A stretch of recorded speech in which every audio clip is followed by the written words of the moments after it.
How's it going, guys? My name is Parker Shepard from P-Shep Media, and welcome back to West Virginia Insider, where we sit down with West Virginia business owners and get an inside look into their business. Today, we are joined with Brittany from Brittany Anne. Do you want to introduce yourself? Yeah. Hi, guys. I'm Brittany Fink. I own Brittany Anne's Events, which is a wedding planning and business, and then we have a ton of rentals, so you can kind of see those in the background. And then my husband and I also own a company called Tucker's Treasures, which is a pallet liquidation business. So we buy liquidation pallets and then we break them down and sell them. So actually some of the pieces in our room right now are like pieces from Tucker's Treasures. And then I'm also an attorney and I work full time for WVU. It's awesome. Yeah. So let's talk about Brittany Anne's first. Yeah. So when did you start Brittany Anne's? So I started Brittany Anne's in 2017. So I was practicing law at a law firm. Had been practicing for a couple of years, and I just was missing like that creative side to me. Practicing law, like you don't really get that. And after I got married, my husband and I created like some specialty pieces for our wedding, and I was like, we could like create this for the industry. That's when Pinterest was like huge. So like everyone was on Pinterest and like creating stuff. So my other friend and I were like, we could do this. So we started with flower walls, just a couple. And then when I transitioned from a law firm to working for WVU, I started offering coordination and planning, and it just kind of blew up, I think, because I had a following for flower walls and kept growing my Instagram that now I have, 25 weddings that I'm coordinating this year. Okay. So it's busy. So how did you guys get now into the pallet business? So my husband is like he wants to kill me. So another thing, before we started this business, right when we got married, my husband and I started a mobile escape room. Yeah. So we had a business called the Escape Room Express, and it was like a mobile escape room. It was a 28-foot trailer. We went around the state, and it had 2 gaming units in it. So I've always like wanted to create businesses. Yeah. And for the longest time, I was like, for probably a year, I wanted to buy a pallet. Like I had heard about them on like TikTok or like somewhere. And I was like, oh, I just want to buy one. Like, cause you don't know what you're going to get in them. Like you could buy Target and you don't know what you're going to get, but he would never let me do it. And then I was buying furniture for Brittany Ann's off Facebook Marketplace. And I asked the guy, I was like, where'd you get these? He was like, a pallet. And I was like, well, where'd you get a pallet? And he was like, Clarksburg. I was like, Clarksburg? I was like, someone in Clarksburg sells pallets. And he was like, yeah. So the very next day I drove down there just to check him out. Yeah. And I was going to get like one. I called my husband. I was like, what's my budget? He was like, you don't have one. He was thinking like I was going to get 1 or 2. I left with 19. So like I bought all of the ones this guy had of all Target, because he was like, I'll offer you a deal if you buy all 19. And I was like, I called my husband. It was his birthday. Yeah. And I called him. I was like, hey, well, he was working. So I texted him. I was like, you need to like check your messages. Like this guy's offering me a deal. Like I was going to get 2, but if I buy 10, he'll give me a deal. And I was like, but wait, if I buy 19, he'll give me the best deal. And my husband was like, Brittany. And I was like, it's a good deal. I was like, trust me. So I while he's working. I mean, I waited there 2 hours before I made the decision to not like ruin our relationship, and called and got us a storage unit. And I was leaving for Charlotte the next day for my cousin's baby shower. So I was supposed to be like on the road at like 10, 11. So I got us a storage unit, booked us a U-Haul, and at like 8 a.m., we went and got these 19 pallets, got them unloaded in our storage unit, and then I went to Charlotte. But I had already started like scanning items. So within like, as I'm like on my way to like Charlotte, I'd already sold like tons of these items. So it just kind of like, blew up. We first started like with a friends and family group, and then I was like, okay, like we're doing this. So that's when we like actually created a business with the state, and here we are 2.5 months later, and we have 3 trucks coming in this week. That's crazy. Of pallets. So it's crazy. Yeah. And so how you guys are like having trouble just keeping items in stock, aren't you? Yeah. I mean, the stuff flies off the shelf. There are times that I will post, like, so what I usually do is like I'll tell people, okay guys, from 7 to 8 on Wednesday, every minute on the minute a new item will release. So I schedule these posts, so for an hour people are just like glued to their phones. Yeah. So, and I'll do a sneak peek of the item. So when they post, like they will sell in like 30 seconds. The popular items will sell, and there will be like 10 people saying sold. Wow. You'll have to watch the next time that we do this, just for entertainment. I have friends from back home, and they're like, I don't even need anything. I just watch it because it's entertaining. And then we do pop-ups sometime as well. So like we'll do a pop-up event. And the first one we had a line of like 100 people. Really? It was crazy. And then we just had another pop-up this past weekend, and there was a line of about like 70. Where do you have the pop-ups at? We have a warehouse. So at our warehouse, we'll like put all the furniture out. And like people like knew some of the items that were there, like ran to the items and like took the ticket for the item. I mean, these people are crazy, but I love it because I'm crazy. I'm the one who buys 3 truckloads at a time. Yeah, that's awesome. Yeah. I had never even heard of like pallet liquidation before. I know. Before talking to you about it. And then you were talking about it, I was like, oh my gosh. It's so interesting. And there's so much money to be had. Yeah. I mean, I will tell you, it's a lot of work because what most people do is they buy pallets and then sell them like as a pallet. So like, you can just go, like, kind of what we were doing. Like, we'll buy them from someone. Mm-hmm. But we're, like, the only place in the area. There are people who break down pallets and then sell it on Marketplace. But we're the only company in the area that breaks it down and sells it in this quantity. Yeah. But it's great because we do furniture's like our bread and butter. Because there's really nowhere here that offers, like, furniture that at these discounted rates, unless you're going to like Ashley Furniture, Star Furniture, like those are expensive, but we're also giving them some quality pieces with Wayfair. So we have Wayfair as one of our trucks that we get in, and the Wayfair stuff is really, really nice quality. Yeah. So people are getting it for like 30 to 40% off, and sometimes less than that. That's like crazy. If we haven't sold something, we'll just like discount it like crazy. Wow. And you do sell all of that through Facebook? Most of it through Facebook or at our pop-ups. Okay. But most of the time, I mean, it's all Facebook. And I don't even sell on Marketplace because I can't stand Marketplace people. They're cheap. They don't, like, they never show up when they say they're going to show up. So that's why I created the group, is because I was like, I'm not posting this on Marketplace. And now our group has over 4,000 people. We do giveaways. So we'll take something from the pallet. We've done a $250 Fitbit. We've done an $800 Christmas tree. We did like $400. We did a dining table and a rug. So like we'll pull stuff from our pallet. Like right now we're giving away a massage gun, like a $150 massage gun. Yeah. So which I need to post tonight. Someone's about to win that. So we do giveaways, which has helped us grow. Yeah. Like, and we're not out anything because we're taking something from the pallet we've purchased to then use it as a giveaway item. Yeah. So now you also do a lot of social media stuff through Brittany Anne. Yes.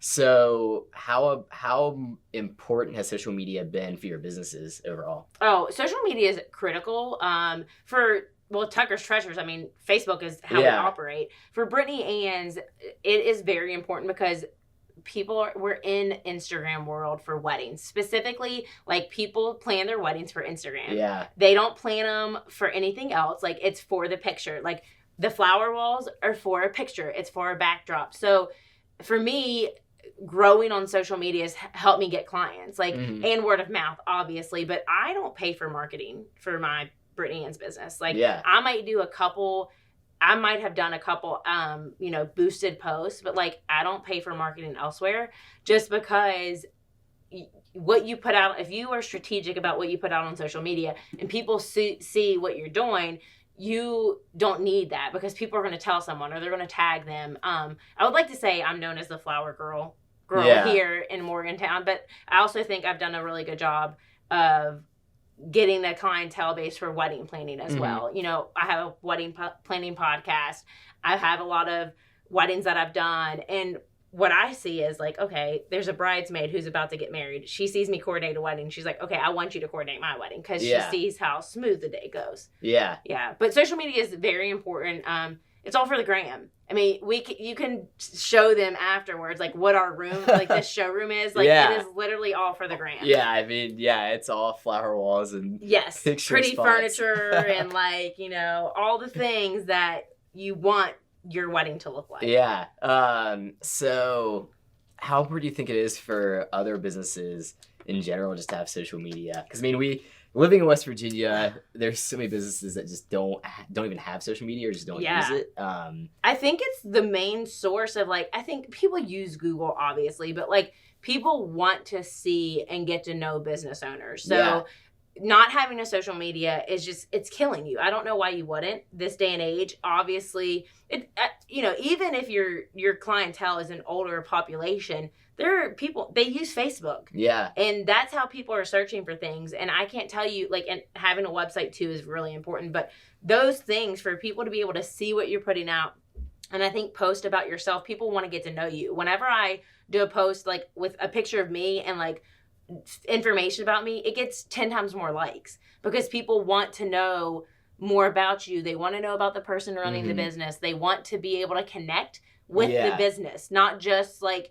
see your stuff and know you're good. They want to be able to connect with you, in my opinion. Yeah, I mean, I've talked with a lot of business owners and stuff about that before, is just, like, how important it is for you to show yourself on social media. Because I know a bunch of business owners that don't show themselves ever on social media. They use social media, but they never show themselves.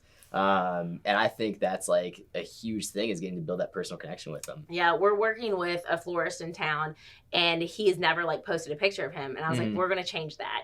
Because, like, people want to know who you are and want to be able to know the face of, like, who they're working with, especially right now because of COVID. Like, there's not a lot of in-person meetings, so there's a lot of email communication back and forth. And I think putting a face to your name and, like when I'm thinking about people I'm having conversations with, I want to be able to see their face. Yeah. I don't want it to, like, be imaginary. I think it just helps the communication go better, but maybe I'm wrong, but I think so. I mean, yeah, especially I think in your industry and my industry, just, like, having a service-based business, for people to get to know you, they're going to book you over the person they don't know at all. Yeah. And don't know haven't seen their face, don't know, like, anything about them. Yeah. So I think they'll definitely, that definitely impacts their decision when they're deciding who they're going to book for whatever service they're looking for. Yeah. And personality is huge. Like, obviously, like, my clients, like, we should want to be able to get along. Like, because I'm with them all day on their wedding day, throughout them with the planning process. So, like, you want to have someone who you feel like you can talk to, who you can communicate with, the sound of their voice, like, it's okay. I mean, like, you want to know who you're working with, because that's who you're paying your money to. And that's who, you know, especially with, like, photographers, like, I think it's so important to know your photographer, because they're with you the entire day. Like, they're the ones directing you and doing everything with you. So, like, you want to have those, that comfortable, like, connection with them before they are, like, your client full on. I mean, yeah, especially in the wedding industry, when, I mean, the photographer is there for every moment of the day, especially the most intimate moments, and they're just there with their lens in your face the entire... You getting your dress on, or you doing your first look with your significant other when you guys are crying and kissing, and, like, I mean, they are the most intimate moments. So you don't want someone who you feel uncomfortable with, like, you booked them because they were cheap, and then they're, like, the most uncomfortable human being. Yeah. Like, you don't want that on your wedding day. No. Yeah, I totally agree with that, especially in that sense too. So looking at the wedding industry specifically, do you see any lack in social media in that sense, in venues and stuff like that? 100%. So whenever COVID happened, I found myself with some free time. I mean, I was still working full time, but to me, I had free time because I wasn't doing weddings and stuff. Yeah. So I created a West Virginia wedding guide. So I have a venue guide on my website for not all the venues in West Virginia, but the ones that I could create during that time.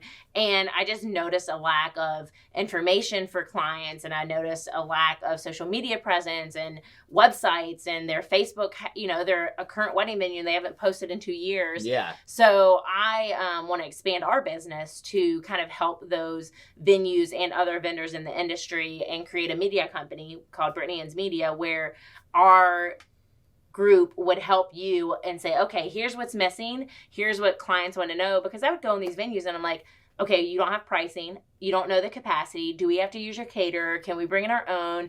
Like, what's included? Like, all this information. And guess what? People don't want to have to dig for it. So they're going to go somewhere else. And some of them, there weren't even, like, email contacts. And I was like, well, who am I emailing? Like, how do I get this information? But to me, like, they're missing transparency, which means you're missing out on the opportunity, and then you're wasting your time. Because if you know your venue costs $5,000 to rent, and there's someone whose budget is $2,000, okay, you're gonna have to engage in conversation with them when they wouldn't email you in the first place if they knew your pricing. Yeah. So, and I think a lot of them do it because they'll be like, well, maybe once I see my venue, they'll change their mind. I'm like, a budget's a budget. Like, if their budget, if their budget is $500 less, okay, maybe, but you're not going to be, you know, you want to attract people. And to me, when you have that information, it shows you know what you're doing, you're invested, you have this ready to go for clients. And if you're that upfront with that, and you have that much information and knowledge, like that's how it's going to be through the wedding planning process. You don't want to book a venue who's then going to be lacking in response when you have an issue about, okay, hey, my florist wants to come Saturday morning at 8, can they? And they're not responsive. Yeah. Like, you want that information, you want that transparency, and you want to see what the venue looks like. I mean, there are places who like don't have that many pictures of their wedding, or it's like they've taken phone pictures, and you need those professional pictures. You need to be able to sell what you have, and there's just a lot of that missing. And I think there's a lot of that missing with other vendors too, not just wedding venues. You know, we are working with a florist, and it's not a lack of like inability, it's a lack of time. So they just need people to help them be able to do this, to help them grow. Yeah. I think that's also like, you see that across the board for tons of businesses everywhere. And I mean, I know personally, like whenever I hear about a business like that, the first place I look is Instagram and Facebook. 100%. Yeah. And I have friends, like, I mean, I don't do this usually when I'm looking for a place to go. I'll Google a business. If I'm looking for like coffee shops or something there, I'll just Google coffee shops. But I have friends that go on Instagram and they'll just search coffee shops on Instagram, and it'll pop up with coffee shops on the map For sure. in your area. And so I think that's just huge for businesses. Like, you're missing a great opportunity to just be so easily seen. And also, like you're talking about, is people being able to see pictures of it, so like that, especially a wedding venue, I mean, that's where people are getting so many pictures at. I mean, they're going to want to see, like, okay, here are some spots that we offer that you can get amazing pictures at. And get those Instagram pictures. I think a lot of these business owners are like, you know, there's so much, when you're a business owner, there's so much to do there on a day-to-day basis. So I think a lot of them are like, social media is the last time I worry. Like, we are booking people, so like, we don't need social media, but you do. Like, this day and age, and the people who are getting married, that generation and that age group, live for social media. They live for it. So that means they're going to be looking at your social media. And if you don't have, like, there's no excuse not to have a social media these days. There's just not. Yeah. Like, and I get it. It's tough. It is time consuming, but you need to have a presence, because it's not going away at any time soon. And that's how people are going to find your business, how they're going to like see, you know, I'll go to a business and see who's tagged the pictures there, not just what they have on it, but who's tagged it. And if people don't think you're using your social media that often, then they're not going to tag, which means you're not going to get as much visibility. When other people are tagging, they're coming to your page. Yeah. And I think that's also huge, is just like that people will tag you. And I mean, that's just free advertising as well for your business. Yeah. I mean, if someone posts a picture of your business, yes, that's free advertising as well. But once you can take it a step further and give them a direct link to your business, and then from your business, be it from your Instagram page, be able to go to your website and dive more into it. I think that's huge. And it's all free. It's not costing you anything, unless, I mean, you decide to hire somebody to do it for you. But I mean, even then, it's an investment. Yeah. And the return on it is huge. I mean, I've grown, I mean, we both have grown our businesses through social media. Yeah. I mean, it's 100% the only way I've survived. Yeah. I mean, that's the only, I mean, I wouldn't be anywhere near where I am right now if it wasn't for social media. Yeah. So, I think it's almost silly for business not to do it. And I get it can be daunting, especially if you're someone who's in the older generation, or you don't use social media. Like, you're like, I don't even know where to begin, but you need to start somewhere. Like, whether it's with a Facebook, which Facebook is very important too, because I do think it has a certain crowd that people still use Facebook. Like, so it is definitely a place where you want to be as well. Like Twitter, I don't find Twitter very useful. I don't even use it for any of my businesses. I really use it for news. I think TikTok is important. But I will say, like, I'm one of those who, like, okay, I'll do TikTok, I'll do a couple videos, and then it's like months before I do it. TikTok is hard. TikTok is a little more intensive in terms of like what you're putting out than Instagram, because TikTok, you actually need like good, not quality, but like you need good content. And you want to be doing something that's different than what all the other people are doing. So figuring out what that is does take a little bit of time. I think TikTok especially big though for people that sell products online. Oh, it's huge. I mean, we've talked about before with other people, is just whenever you sell products online and you post one TikTok that blows up, you're set. It can completely sell out your entire inventory and even like give you business for years just off of that one viral post. And I mean, and yes, it could be a 1 in a million thing, but like if you research what does well on TikTok, if you research the songs, and if you research the content, and you research this, like, you're going to find the ways to get it going. But it does take time. Oh my gosh, TikTok is like, it is so hard. And time consuming. And like, we've done some posts, and like, I try to do some wedding planning tips, but it's tough. Yeah. It is tough. I mean, that was kind of like my quarantine project almost, was getting into TikTok and posting. Yeah, that's when I started. Yeah, posting like, I post a lot of like photography and videography related stuff, and like social media related stuff. And I mean, I was doing okay, but all it took was just one video to really do well, and I was just getting thousands and thousands of followers. How many followers do you have? I think I'm almost at 26,000 right now. Oh, shoot. Yeah. I thought I was good with like 400. But I also like wasn't putting in the time and energy. I mean, but that's good, because then you just like slowly grow and grow. And I mean, I've gotten business inquiries from TikTok. I mean, I've worked with brands now from across the country, from Washington State, from New York City. Like, I mean, all from just from TikTok and just some of my videos going viral. Yeah. And it's like, I mean, look at Charlie D'Amelio. Like, they're millionaires. Yeah. And I'm sorry, but I think they're overrated. Like, their dancing's not that great. I mean, I never see them pop up on my For You page on TikTok, and I don't know how they have so many followers, but like, it's insane. They make millions. I mean, I believe they moved to LA. Yeah. And all they do is dance. Yeah. I mean, it is crazy, but that's the power of TikTok. Like, and I think quarantine really, like, COVID and the pandemic really brought it, like, and blew it up. Everybody got on TikTok. Because I don't remember. I mean, I knew about TikTok a little bit before, but I was like, well, what is this? Yeah. Now, I mean, now I'm addicted. Before I go to bed every night, I get on TikTok. But my For You page is a little different than some people. Like, mine is like, I'm older, so like people like mine's like house renovations, and like, I mean, business tips and stuff like that. And then I'll get a couple, but Charlie D'Amelio never pops up on mine. No, I mean mine's all like business related stuff and and dogs. Mine are dogs. Yeah, always rescue dogs. But I mean like I don't even sell a product. But I still got business from TikTok. Even for services. I've had people actually reach out to me about wedding planning. Yeah. And it was in California, and I was like, okay, you're not going to want to pay. You're not going to want to pay for that. But people are interested. Yeah. They definitely like.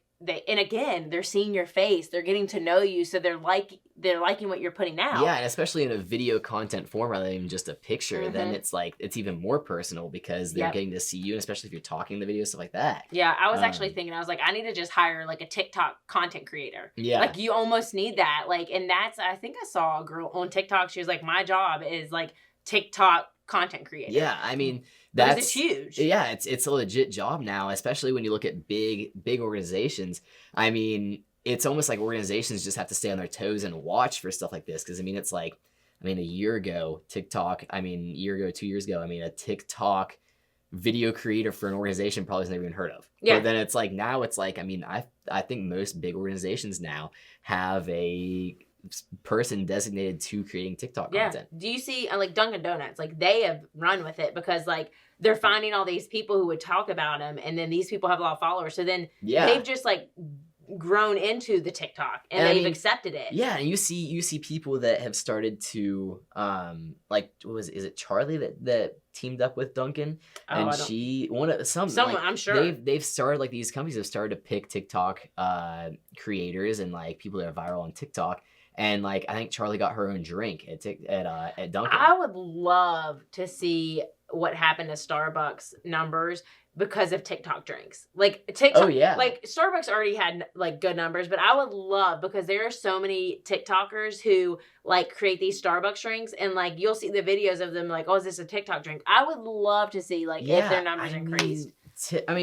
Starbucks is also just a great organization in general for advertising because I don't believe they do any paid advertising. Oh, I'm sure they don't. They don't have to. No. Did you know, and this is what I've heard, is the reason they spell names wrong or so that someone will post it and be like, look, they spelled it wrong. Yes. I was going to bring that up. That was one of my genius marketing tip. Whoever came up with that, someone I've heard that they literally tell their employees like, hey, spell people's names wrong. And like stupid, like Brittany with a Z or something. So they'll be like, oh my God, Starbucks, how did you get that? But then It's like now Starbucks is in their face. Yeah, I mean, it's true. If that's true, that's genius. Because, I mean, they share it. Every single person I see where they spell their name wrong, I see it all the time. They share their story. Yeah. And it's just like, I've only ever seen one advertisement for Starbucks.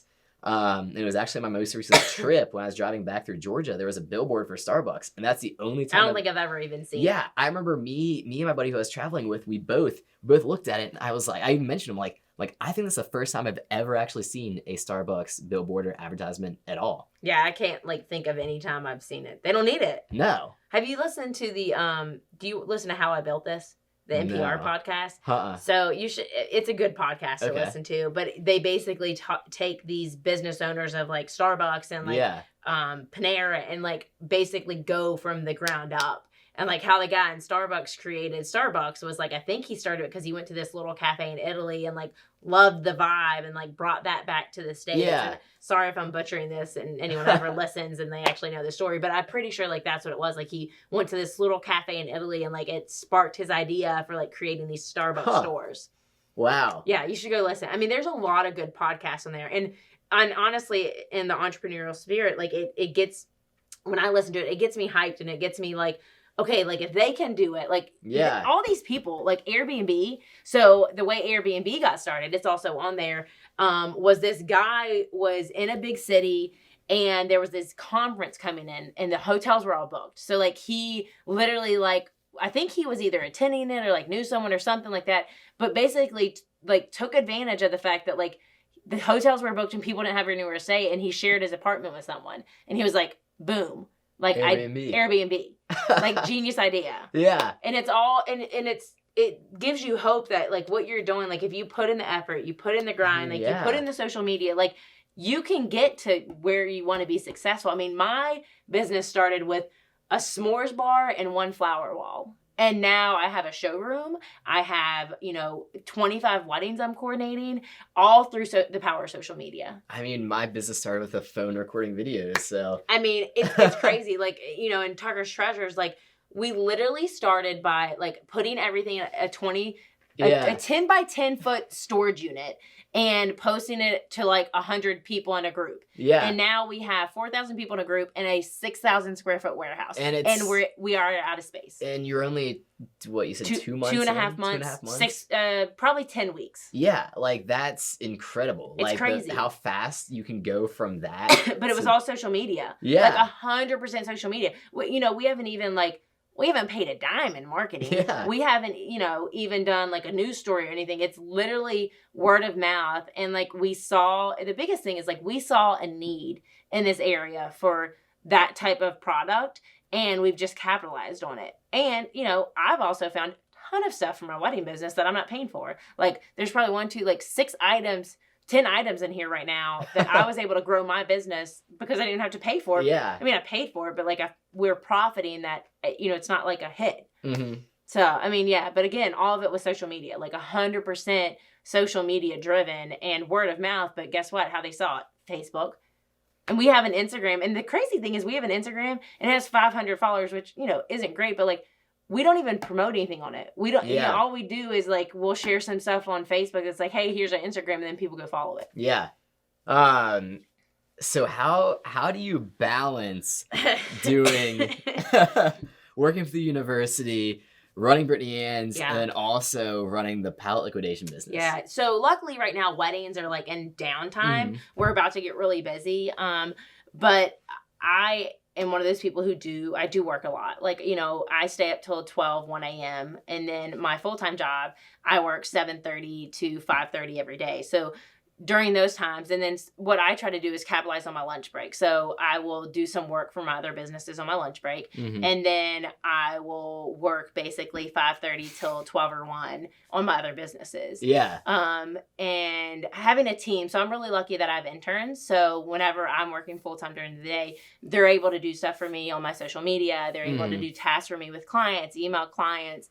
And then my husband is really helpful with Tucker's Treasures. He and I have opposite schedules. So he will do stuff during the day for Tucker's Treasures, post, oh, we got a kitty cat.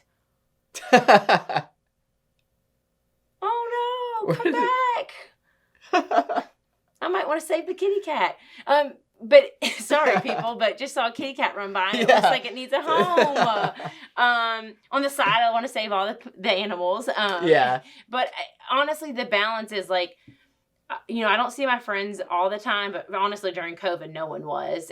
It's a grind. You have to put in the time and be willing to put in the time. So my husband's a huge Gary Vaynerchuk fan. I don't know if you are. I am too, yeah. So like, I used to listen to Gary, but it takes a lot to be able to listen to him regularly. My husband, I'll be like, what is Gary saying we need to do? I would literally be like, what does Gary say I need to do for my business? So he would like listen to it and dissect it all.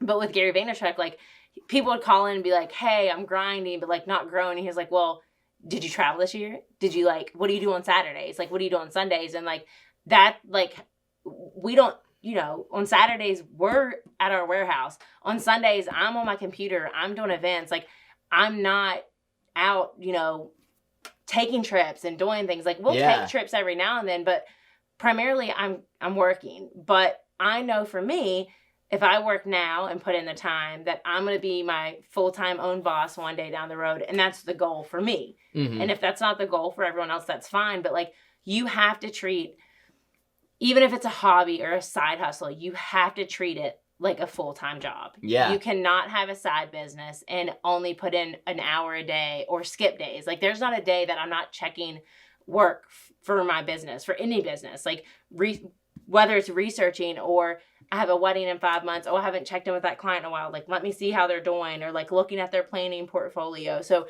even though they might not hear from me, I'm doing that behind the scenes. Yeah. So, I mean, it's a grind. You have to grind. You have to put in the time, and you have to be willing to put in long hours. And it doesn't bother me, but there are people who, don't do that. And that's why you aren't growing. Yeah. I mean, that's one thing that I personally have also done a lot, because I'm still a full-time student technically. And I'm running my own business doing media stuff, and I have the podcast, and also trying to get some other businesses started on top of that. And people ask me all the time, like, how are you able to balance school and business and all that? Because I'm not partying. Yeah, exactly. It's like, well, other people are out on Saturday nights, Friday nights out partying and doing whatever else. It's like, I'm at home grinding out my business, stuff like that. And it's like, as soon as I'm out of class, I'm going straight to business meetings or straight to my computer to do work. Or also, I mean, the one thing in the media industry is you're always constantly growing and learning new things, and trying to continue your knowledge to be able to offer new services. Right now, I'm working on building drones to go and fly for businesses and stuff like that. And it's like, that takes a ton of time. So it's like, the past week, I believe I've been up till from like, I'll be at class or I'll go work out in the mornings, and I'll just go straight to work and get work done, have meetings, go to class and then go through all my classes, get my homework done. And then it's like, I'm working on drones then until 1 a.m. trying to program them, whatever I have to do. And that's like, start the cycle over again. And it takes a lot of discipline. It does take discipline. Yeah. But to me, and it's so cheesy that people are like, if you do what you love, you don't work a day in your life. It doesn't feel like work to me. Yeah. Like, I genuinely love running businesses and starting them and figuring them out. And like, yes, sometimes I might fail or not do something right, but like, I genuinely like don't feel like I'm doing work when I'm doing these things. So like, if I'm working 10 hours a day, like on Fridays I have off from my business, or from my full-time job, and I'll spend 12 to 14 hours, but I didn't feel like I worked 12 to 14 hours that day. Like, I'll just be like, oh, it's just another day. Like, now when I work my full-time job, for whatever reason, I feel like I work 9.5 hours a day. But like the other days, like, it doesn't feel like work. Like, it feels like I'm doing something to grow, and it feels like I'm doing something that, like, when you are able to do something and you feel driven, it doesn't feel like work. Yeah. It just feels like you're trying to accomplish a goal,